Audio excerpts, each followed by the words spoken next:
the judgment of Jesus. We'll be back after that. From the perspective of the Sanhedrin, Jesus is accused of blasphemy. And blasphemy was understood to be a capital offense, an offense for which someone could be put to death. Jesus was, of course, brought to trial, arrested surreptitiously in the middle of the night, having a private hearing before the high priestly family, and then in the morning a very brief hearing before the Sanhedrin. So there are aspects of this surreptitious trial happening under the cover of all of the activity of Passover that would make you think that he was somewhat railroaded into being brought to Pontius Pilate for the hearing before the Romans. But the charge from the religious perspective was blasphemy, of equating himself with God because of his healing on the Sabbath, because of his claims of oneship with the Father in a unique and special way.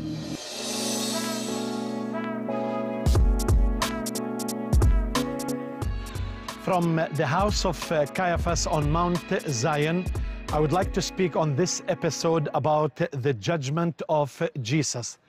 Just to give you some background about the sequence of events during the last week of Jesus Christ, it started with the Palm Sunday.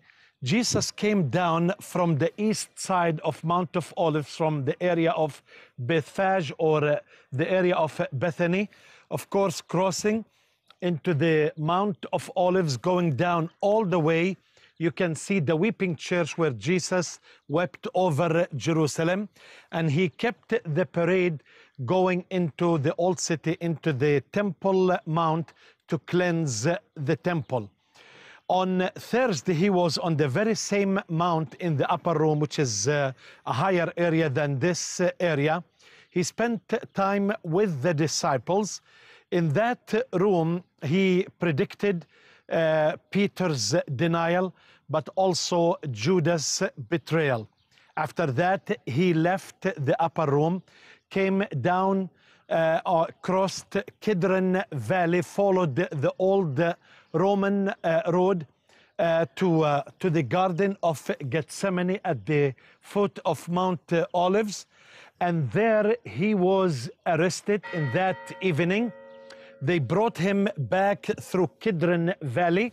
The town behind me is Siloam, which mentioned in John chapter 9. And also the whole area, they are doing a lot of excavation. It is the city of David on Mount Zion. So they brought him to Caiaphas' house or Caiaphas' palace. This is one of the many houses, but in this one specifically, it has also the prison, but also the pit. It's the lowest part. Caiaphas, certainly he had houses near or close by the temple area. So Jesus was brought into this house to be judged, what we call it, the religious court. So Jesus was brought here. Now, he was brought before the highest supreme council, which is called the Sanhedrin, headed by Ananias. Ananias was removed by the Roman authorities for his corruption. However, he was a very powerful man. At that time was Caiaphas, his son-in-law, the high priest. However, the last word for Ananias, because he had also another 5 sons who were high priests. Also his grandson Matthias was high priest. So when he brought into this area, everything was quickly and everything is done in haste. The Sanhedrin, of course, it is 70 people, with the high priest would be 71. Ananias was from the Sadducees sect, who did not believe in the spirits, that means in angels or life after death. So imagine, you know, Jesus was brought to be judged by these type of people. Remember, when Jesus cleansed the temple, He literally destroyed the business of the high priests in the Gentile, or the court of the Gentiles. So this group of leaders, they were moved by hatred, by jealousy, by hypocrisy, and by unbelief in Jesus Christ. So when Jesus was brought to be judged by Caiaphas, the outcome is already done. They made their mind, they want to get rid of Jesus. The high priest questioned Jesus about his disciples and about his teaching. Jesus answered, I have always spoken publicly to everyone. All my teaching was done in the synagogues and in the temple where all the people come together. I have never said anything in secret. Why then do you question me? Question the people who heard me. Ask them what I told them. They know what I said. How dare you talk like that to the high priest?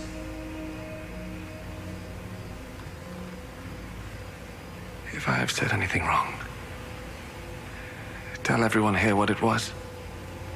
But if I am right in what I have said, why do you hate me?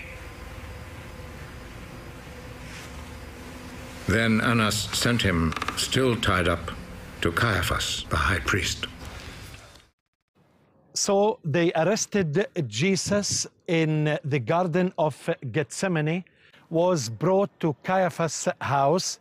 Remember, the city of Jerusalem has been destroyed, so they built a beautiful church to commemorate the event where Peter denied his master 3 times. So this church called St. Peter's in Gallicanto. So he was brought to be judged by Caiaphas, by Ananias. It's called religious court. Now this is an unusual event, and the timing also of this court was unusual, and it was something strange. Now, they tried to assemble false witnesses to accuse Jesus or to find any fault about Jesus. Jesus, most of the trial, he was silent before them. So remember, the religious court, he stood before Ananias first, then Caiaphas, then the whole council of Sanhedrin. The Sanhedrin, again, it's the highest ranking supreme council, consisted of 70 people, 70 scribes and elders, with the high priest, which makes 71. But I doubt it to gather 70 people. At least they need 23 members kind of to pass the judgment upon Jesus. So the whole judgment was motivated by hatred, by jealousy, and by their hypocrisy and corrupt hearts. And they tried to find accusations against Jesus. And interestingly, the witnesses, they had contradicted testimonies against Jesus. Jesus remained silent until the high priest asked him, "Are you the Christ, the Son of God?" And of course, Jesus answered, "Yes." So he tore, like in act, his clothes, and the accusation was blasphemy. According the Jewish law, blasphemy, he should be stoned. Now remember, the Jewish people, they were under the Romans' authority. They could have all their court cases within, like, the Sanhedrin judges, but except the capital punishment, it has to be done by Romans. The decision has to be by the governor, by Pilate himself. So after that, they took Jesus from here, from Mount Zion, all the way to the fortress of Antonia, the fortress of Antonia, which is built by Herod the Great. It's a huge fortress. It's overlooking the temple area. So the governor could come like at least 3 times a year during the Jewish feasts. So everything was wrong about this court. Well, first of all, they suppose not to judge anyone during the holiday, during the feast. This is according their tradition and according their writings. So they broke the first law. They judged Jesus during the Passover feast.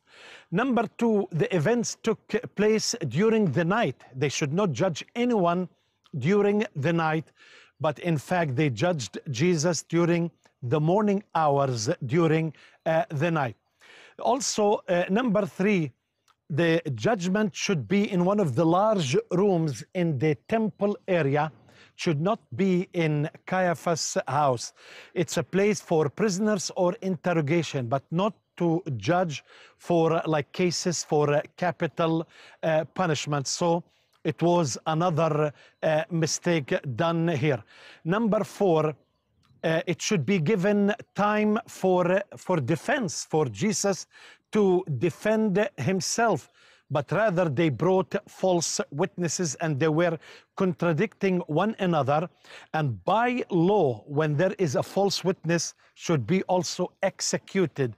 But we see what was going on in their minds and in their hearts. They used false witnesses against Jesus. And finally, the outcome is already done. When Caiaphas said or prophesied actually that one man should die on behalf of the nation. So when Jesus declared that he is the Son of God, that was in their situation or in their court, this is a blasphemy, deserve death.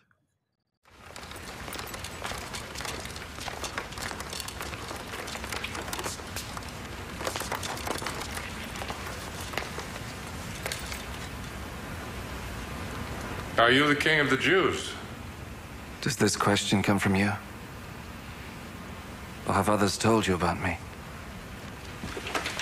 Do you think I'm a Jew? It was your own people and the chief priests who handed you over to me. What have you done? My kingdom does not belong to this world. If my kingdom belonged to this world, my followers would fight to keep me from being handed over to the Jewish authorities. No. My kingdom does not belong here. Are you a king, then? You say that I am a king. I was born and came into the world for this one purpose: to speak about the truth. Whoever belongs to the truth listens to me. After the religious court, they took Jesus all the way to the fortress of Antonia, where is the judgment seat, where Pilate sits there to rule and to take matters of these civil courts.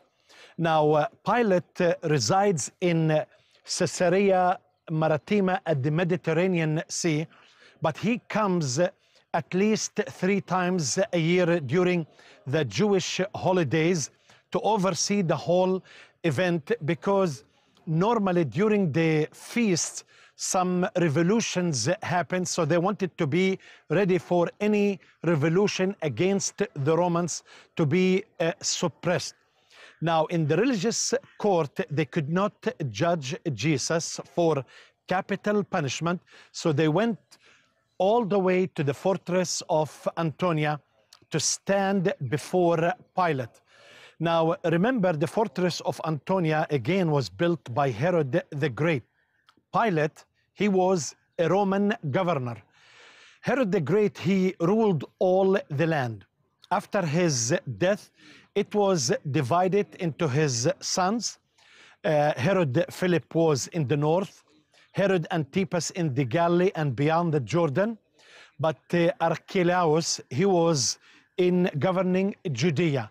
But because he was a corrupt person, the Romans also removed him from his throne. So they appointed a Roman governor to foresee all these civil matters in this land. Now, Pilate, to be in this position, he had to be vicious and ferocious, and lots of blood on his hands. Now, he governed between 26 to 36 until also the Romans removed him from his place. So during his time, Jesus was judged. They brought him, and it is interestingly, they stood outside so they will not defile themselves before the Passover. Isn't that something? In this court, they were lying, using false witnesses, and their corrupt hearts with the innocent blood on their hands, and yet they do not want to defile themselves. So they came to Pilate. Pilate also, remember, there is animosity with the Jews for several reasons. I'll mention two. When he came to govern this area in Jerusalem, he brought with him Romans images kind of passing beside the temple, which stirred the anger of the Jewish people. The other event is mentioned in Luke chapter 13 when Pilate mingled the blood of the Jews with their sacrifices. So Pilate is looking for something to revenge, and they are looking for something to give him back. So they brought Jesus to be judged by Pilate. Immediately, Pilate, as a trained person, he understood from the character of Jesus, the way he stood before him, that he was an innocent man. And many times he tried to save him, but they were insisting that he must be crucified. Then they brought several accusations before Pilate. They said about Jesus that he is corrupting the nation. He is stirring up the people in Galilee and everywhere. He's forbidding people to pay taxes for Caesar or to Caesar. And the most important accusation, claiming to be the Messiah and therefore King of the Jews. Now, all these accusations, it should be like capital punishment. But Pilate paid attention to the last one, King. So they stressed that there is no other king but Caesar. Now remember, these are religious group who are claiming and declaring only Caesar is their king. Now there are many other opportunities to save Jesus. Pilate's wife saw a dream that he was a just man, and he tried. Then he gave them the chance to choose a criminal like, Barabbas, so that Jesus will be freed. But they focused that Jesus must die, and the death was the cross. Finally, Pilate had to wash his hands, kind of to remove guilt in that culture, but the reality, he was guilty by killing innocent blood. So he judged Jesus. And remember, before the judgment, he had to whip Jesus. And this is very brutal lashing, Romans lashing that destroys the body. A crown of thorns, and the judged one must take his cross and walk outside of the city in humiliation. So that was the civil court that happened in Jerusalem in the fortress of Antonia. Pilate was not a principled man. Pilate was not a humane person, anything like that. Pilate's willingness to release Jesus as part of his annual Passover pardon, I think it's just for him an opportunity to shift the blame. It's not obvious to him that Jesus is a criminal, it's not obvious to him that he's a threat against Roman power or the Roman establishment. However, the ruling priests are unhappy with things he has said about them, and Jesus' message could be destabilizing. So, of course, Pilate has taken interest in him. But is it really necessary to put him to death? To hang him on a cross on the eve of Passover, right outside the walls of Jerusalem, for all the pilgrims to see? Would that be smart? So I can see from a political point of view, Pilate hesitating, but not because he's committed to justice or he's a humanitarian. He just doesn't want to, well, for one, start a riot by crucifying the popular Galilean preacher. And number two, he doesn't want to get blamed. He doesn't want people to say, oh, well, there you go, Roman brutality, another example of that. So in this particular case, he can shift the blame to those who really are calling for Jesus' death. So he makes it public. So in the context of his Passover pardon, I mean, it's just brilliant. You make the call. Well, the people call for the release of Barabbas. All right. What do I do with Jesus of Nazareth? And they all shout, crucify him. Okay, fine. I wash my hands of it. That's the crowd's decision. And I think from a political point of view, it's very shrewd. It's very clever. It's not particularly cowardly. It's not particularly principled either. It's just real smart politics.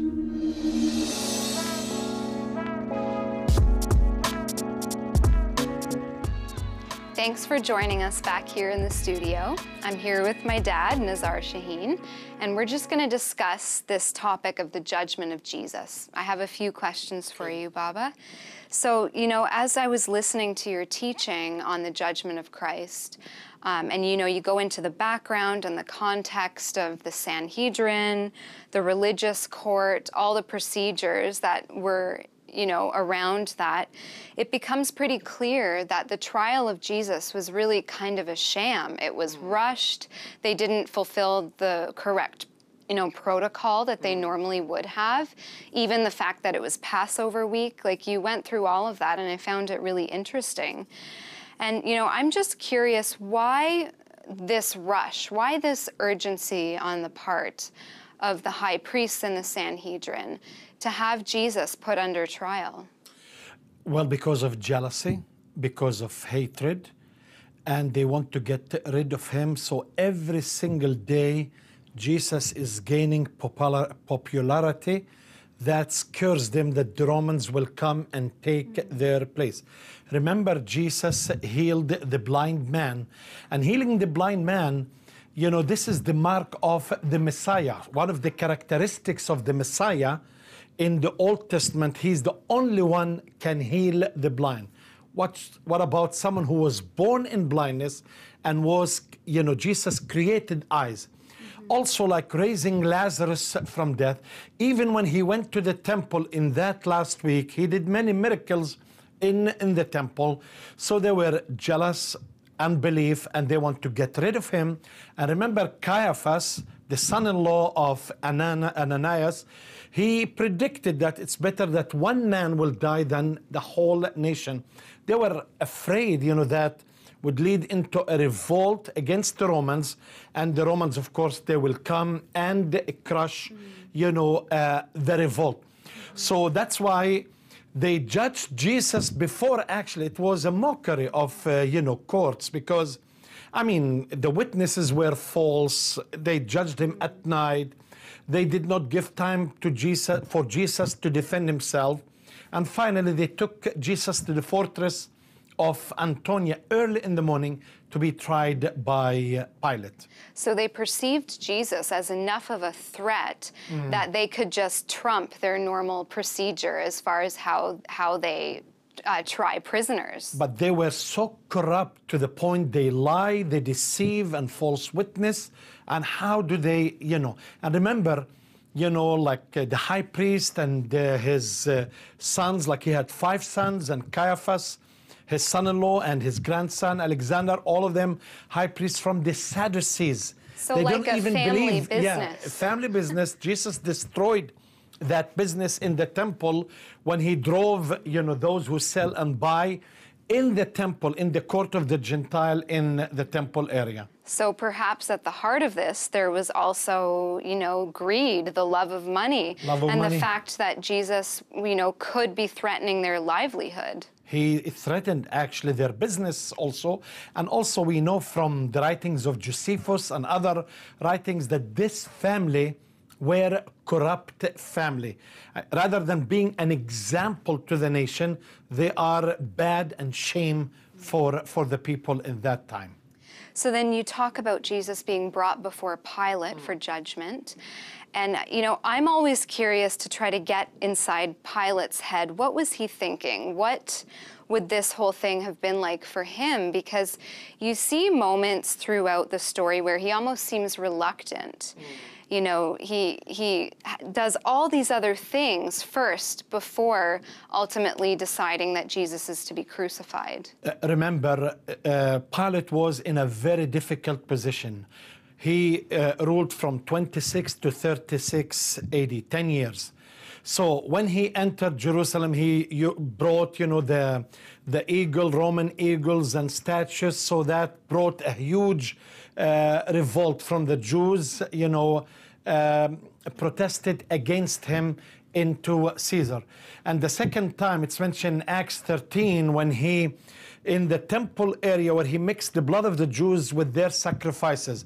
So they are looking for something to catch him, even to the point they said to him, can you imagine, to Caesar, to Pilate, we have no king but Caesar. I mean, they compromise so much because they want to get rid of Jesus. Now, Pilate is a smart guy. He wouldn't reach that point. It's not, you know, that he's afraid to try Jesus, but or to make him innocent, because he doesn't have even like conscience. Humane. No, he's not human. But he wanted to rub their noses, and they want to rub Pilate's nose. So he tried to save Jesus. Finally, he offered them like, you know, Jesus instead Barabbas, but they decided to crucify Jesus. Can you imagine the hatred? No matter what it takes, even if it destroys the nation, we want to get rid of this man. Pilate understood that. So, but when they said, we have no king but Caesar, he understood that it was a serious message. So he said, shall I crucify your king? He wanted to rub their noses. They said, we have no king but Caesar, not God, Caesar. And you know, it's amazing how even Pilate and Herod agrees together. Pharisees and Sadducees, which were enemies, at the point to crucify Jesus Christ. Jealousy, hatred blinds the man. But Jesus was fulfilling God's plan and God's agenda to be tried so he could die on the cross for you and me.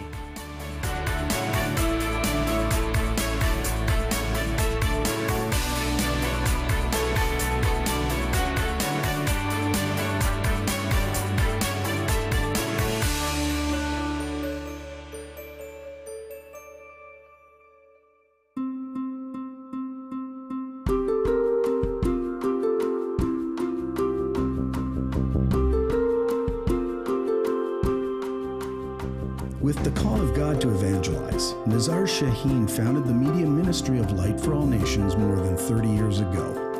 He has produced the first and longest-running Arabic language Christian broadcast in the world, resulting in thousands coming to salvation. Programs have been translated into several languages and can be seen worldwide on the internet and on several satellite channels. Visit Light for All Nations on the web at lfan.org.